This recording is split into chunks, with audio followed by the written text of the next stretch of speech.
This is the classic American poem, Casey at the Bat. It was written in 1898 by Ernest L. Thayer. It was published in the San Francisco Examiner that same year. And since then it's become a spring classic. The outlook wasn't brilliant for the Mudville Nine that day. The score stood 4-2 with but one inning left to play. When Barrows died at first and Cooney did the same, a sickly silence fell upon the patrons of the game. A straggling few got up to go in deep despair. The rest clung to the hope that springs eternal in the human breast. They thought if only Casey could get a whack at that, we'd put up even money with Casey at the bat. But Flynn preceded Casey, and so did Jimmy Blake. The former was a Lulu, and the latter was a cake. So upon that stricken multitude grim melancholy sat, for there seemed but little chance of Casey getting to the bat. But Flynn let fly a single to the wonderment of all, and Blake, the much despised, tore the cover off the ball. And when the dust had settled and men saw what had occurred, there was Jimmy safe at second and Flynn a hugging third. From 5,000 throats and more there rose a lusty yell. It rumbled in the meadow, it rattled in the dell. It knocked upon the mountain and recoiled against the flat, for Casey, mighty Casey, was advancing to the bat. There was ease in Casey's manner as he stepped into his place, pride in Casey's bearing, a smile on Casey's face. And when responding to the cheers, he lightly doffed his hat, no stranger in the crowd could doubt 'twas Casey at the bat.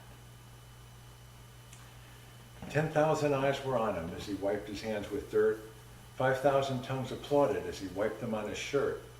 And while the writhing pitcher ground the ball into his hip, defiance gleamed in Casey's eye. A sneer curled Casey's lip.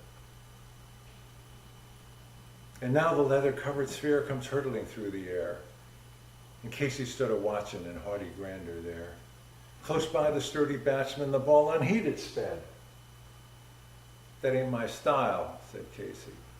Strike one, the umpire said. From benches black with people there rose a muffled roar like the beating of the storm waves on a stern and distant shore. Kill him! Kill the umpire! Shouted someone from the stand. And it's likely they'd have killed him had not Casey raised his hand.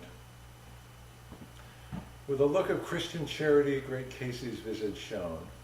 He stilled the rising tumult and he bade the game go on.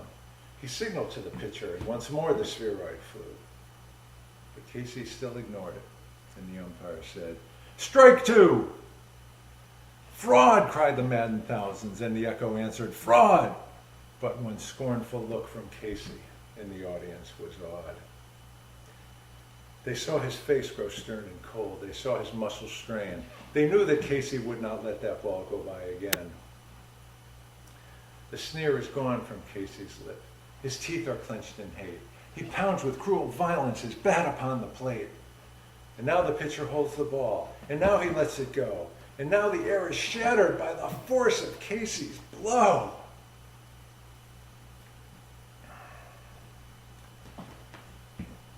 Oh, somewhere in this favored land, the sun is shining bright.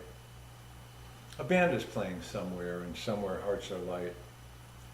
Somewhere men are laughing, and somewhere children shout. But there is no joy in Mudville. Mighty Casey has struck out.